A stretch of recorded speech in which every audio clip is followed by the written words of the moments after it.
Welcome to MMC news.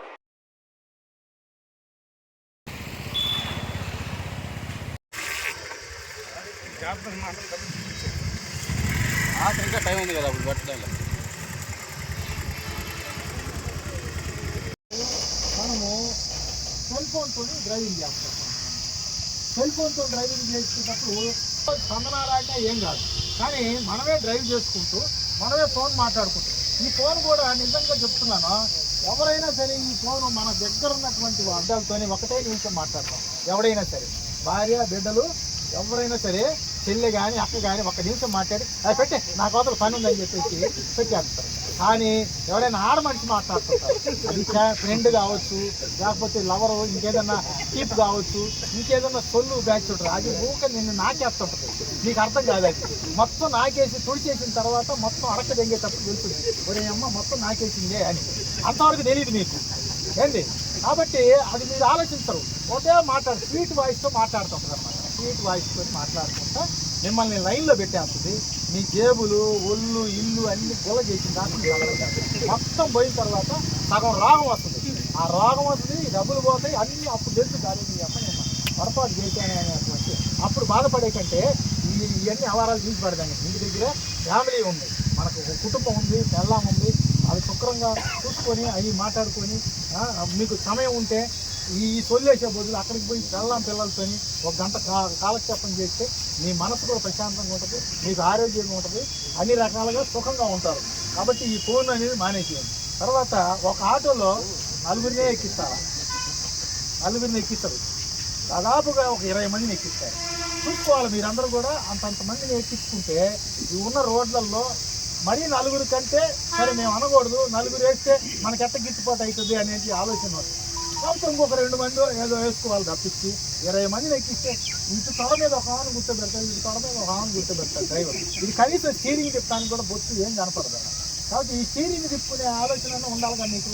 ఇట్లా ఇరుక్కొని ఇట్లా పట్టుకొని అందులోనే మళ్ళీ ఒక సెల్ ఫోన్ పెట్టుకొని అందులో లుంగి కట్టుకొని చూడు గాలికి పోతా ఉంటే ఎమ్మ లుంగి లేచి నేను పడుతుంది, ఏదో సరుకులతో బయటపడిపోవాలి. కాబట్టి మీరు వేసేదో కొంచెం ప్రాపర్గా ఉండండి. ఆయన అయితే కట్ చేసే దర్జాగా కింద చూస్తే లుంగి, లోపల దారి ఉందో లేదో తెలియదు, ఇవన్నీ ఎవరాలు చేసుకొని మనం చేయొద్దు మీరు. కాబట్టి వీటి వల్ల ప్రమాదాలు. నేను ఊరకే కామెడీగా అనిపించినా కూడా ఈ లుంగితోని డ్రైవ్ చేసిన మోటార్ సైకిల్ మీద ఈ లుంగి లేచి ముఖం మీద పడి, నేను జరిగిన విషయమే చెప్తున్నా. మోటార్ సైకిల్ మీద రయ్యని వెళ్ళిపోతుంటే లుంగి లేచి ముఖం మీద పడితే వాడికి అర్థం కాకుండా పోయి గోతిలో పడి చచ్చిపోయినాడు వాడు. జరిగినాయే. నేను లైవ్లో 26 సంవత్సరాల నుంచి చూసి ఉన్నాయే చెప్తున్నా. నేను నాకేం కొత్తవి కాదు, నేను సృష్టించినవి కాదు. కాబట్టి దయచేసి ఈ లుంగీలు కట్టడం, ఈ సెల్ ఫోన్లు మాట్లాడటం, తర్వాత ఓవర్ వెయిట్ అంతమందిని ఎక్కించుకోవటం, ఇవన్నీ కూడా మీరు కొంచెం కంట్రోల్ చేసుకుంటే మనం సుఖంగా ఉంటాం, మన ఫ్యామిలీ సుఖంగా ఉంటుంది, అందరూ కలిసిమెలిసి ఉండవచ్చు. కాబట్టి మీరు వచ్చినటువంటి గ్రామంలో టౌన్లో తిరుగుతూ ఉండే ఒక్కసాట పాత బస్ స్టాండ్ లేకపోతే రాజావారి వీధిలో ప్రతి కూడల్లో 4-5 ఆటోలు పెట్టేసి వాడు ఒక సైడ్ ఆటో పెట్టుకుంటే బాగానే ఉంటుంది. ఈ బస్ స్టాండ్ దగ్గర ఈ ఆటో పెట్టి ఆటో పక్కన 2-3 ఆటోలు పెట్టేసి కుప్పగా ఒక 5-6 ఆటోలు ఉంటాయి. ఎందుకు అట్లా పెడితే వల్ల ఏం ఉపయోగం? ఆ ప్యాసింజర్ వస్తే మీదే ఎక్కాలనేది ఒక ఆలోచన. ఇవన్నీ తాపత్రయంతో లేనిపోయేటువంటి అక్కడ ట్రాఫిక్ జామ్ అయిపోయి చాలా ఇబ్బందికరమైన పరిస్థితి.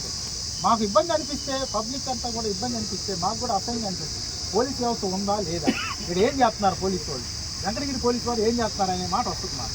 వస్తే మేము మీద పడిపోయామంటే మీరు ఇబ్బంది పడిపోతారు. రోజు మీరు లైవ్ ఒక ఆటోని నడుపుకుంటే 500 వస్తాయి, దానికి డీజిల్ పోతుంది, దానికి మీరు ఫైనాన్స్ ఉంటుంది, ఇన్ని చేసుకొని ఇంటి దగ్గర కళ్ళం పిల్లలు పెట్టుకోవాలి. మీరు ఇవన్నీ కాకుండా మళ్ళీ సాయంత్రం అవ్వగానే క్వార్టర్ అంటారు. ఏంద్రా బాబు ఇది అంటే క్వార్టర్ వేసుకోవాలా, పండుకోవాలి. ఈ క్వార్టర్ అయితే 200 రూపాయలు పాయ, మీ దగ్గర 300 ఉండే, 300లో 100 రూపాయలు డీజిల్ పాయ. తర్వాత ఏదైనా చిన్నది టైర్ పంచర్ అయితే 50 రూపాయలు పాయ. దానికి ఏదన్నా ఒకటే గేర్ బాక్స్ అదో పోయిందంటే 2000 పాయ, మళ్ళీ ఫైనాన్స్ తెచ్చుకోవాల్సింది. ఇన్ని ఇబ్బందులు పడతారు. కాబట్టి జాగ్రత్త అనేది ఉండాలా. మీకు ఈ బండిని కంట్రోల్లో పెట్టుకోవాలా, దానికి అన్నీ ఉన్నాయా లేదో చూసుకోవాలా, అన్నీ చూసుకుంటా ఉంటే ఇబ్బంది లేకుండా ఉంటుంది. ఈ క్వార్టర్ తాగటం వల్ల మీకు ఏమొస్తుంది? సంతోషం వస్తుందా, కష్టం వస్తుందా? కష్టం పోద్దా చెప్పండి. వాళ్ళు తాగాలనిపించింది, మీరు ఈ ప్రయాణికులు వేసుకొని తాగొద్దు. మీ ఇంటికి పోయిన తర్వాత బండి ఇంటికాడ పడేసి మీరు మీ సంతోషం కోసం 1 పెగ్గు 2 పెగ్గులు వేసుకుంటారంటే వేసుకోండి. అసలు మానేస్తే చాలా సంతోషం. అది కూడా మిగులుతుంది, 200 సేవింగ్కి వస్తాయి, పిల్లలు చదువుకుంటారు. మీరు కష్టపడ్డట్టు మీరు యూనిఫామ్ వేసుకొని మీరు ఈ ఆటోలు నడుపుకున్నట్టు మీ బిడ్డలు ఎందుకు అట్లా ఇబ్బంది పడాలా? ఆ బిడ్డల్ని చదివించండి, గట్టిగా చదివించండి, మంచి స్కూల్స్లో చదివించండి. చదివించలేని వాళ్ళు కూడా ఇట్లాంటి గురుకుల పాఠశాలనే బ్రహ్మాండంగా చెప్తారు.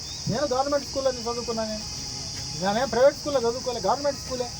ఫ్రమ్ ద బిగినింగ్ అన్ని చదువుకోవడం అంతా గవర్నమెంట్ స్కూల్లోనే చదివాను. కాబట్టి గవర్నమెంట్ స్కూల్లో చదివితే ఉద్యోగాలు రావనేది మీరు అనుకోమాకండి. గవర్నమెంట్ స్కూల్లో ఉన్న వాళ్ళు కూడా బాగానే చదువుతారు. చదివించే వాళ్ళని పిల్లలు బాగా గట్టిగా చదివించండి. వాళ్ళు కూడా మీలాగా బాధపడి ఇబ్బంది పడి ఆటోలు నడుపుకునే విధంగా మీరు అట్లా ప్రయత్నం చేయమాకండి. ఈరోజు మీరు సంతోషపడితే రేపొద్దున మనం కష్టం తీసుకోవాలి. ఈరోజు మనం కష్టపడితే రేపొద్దున మనం సుఖంగా ఉంటాం. అదే గుర్తుపెట్టుకోండి, ఆలోచించుకోండి. కాబట్టి మందు తాగుడికి ఈ అమ్మాయిలతో మాట్లాడి తొలుగా కనుకోవడం అవి కానివ్వండి, ఇలాగే లైసెన్స్ ఒకటి తీసుకోవడం, తర్వాత ఇవన్నీ కూడా మీరు చెప్పినవన్నీ మీ మంచి కోసం చెప్తున్నాను. ఎక్కువగా మనం మిమ్మల్ని ఇబ్బంది పెట్టాలని నా ఉద్దేశం కాదు. కాబట్టి మీరు ట్రాఫిక్కి ఇబ్బంది లేకుండా ఒక కంట్రోల్లో మీరు ట్రాఫిక్ని కనుక మీ ఆటోలు కనుక పెట్టుకుంటే మాకు కూడా ఇబ్బంది లేకుండా ఉంటుంది, ప్రజానీకానికి పబ్లిక్ కూడా ప్రశాంతంగా ఉంటుంది, రోడ్ ట్రాఫిక్ అంతా క్లియర్గా ఉంటుంది. మాకు మాట రాకుండా ఉంటే మీ జోలికి మేము రాము. మాకు మాట వస్తుందనండి, ఏదన్నా ఈ పోలీసు ఉందా లేదా అనేది అనిపిస్తే ఖచ్చితంగా ఆటోల మీద పడిపోతాం. ఆటోలన్నీ ఏం లేకుండా చేయాల్సినటువంటి పరిస్థితి వస్తుంది. కాబట్టి లైసెన్స్ లేని వాళ్ళు ఎవరైనా ఉంటే ఇప్పుడే చెప్పండి, నేను ఒకరోజు క్యాంప్ పెట్టిస్తాను, ఎంబీఏ గారిని పిలిపిస్తాను. లేదంటే మనం మీ అందరికి ఒక లిస్టు రాసి ఇక్కడి నుంచి నేను పంపిస్తాను గూడూరుకి.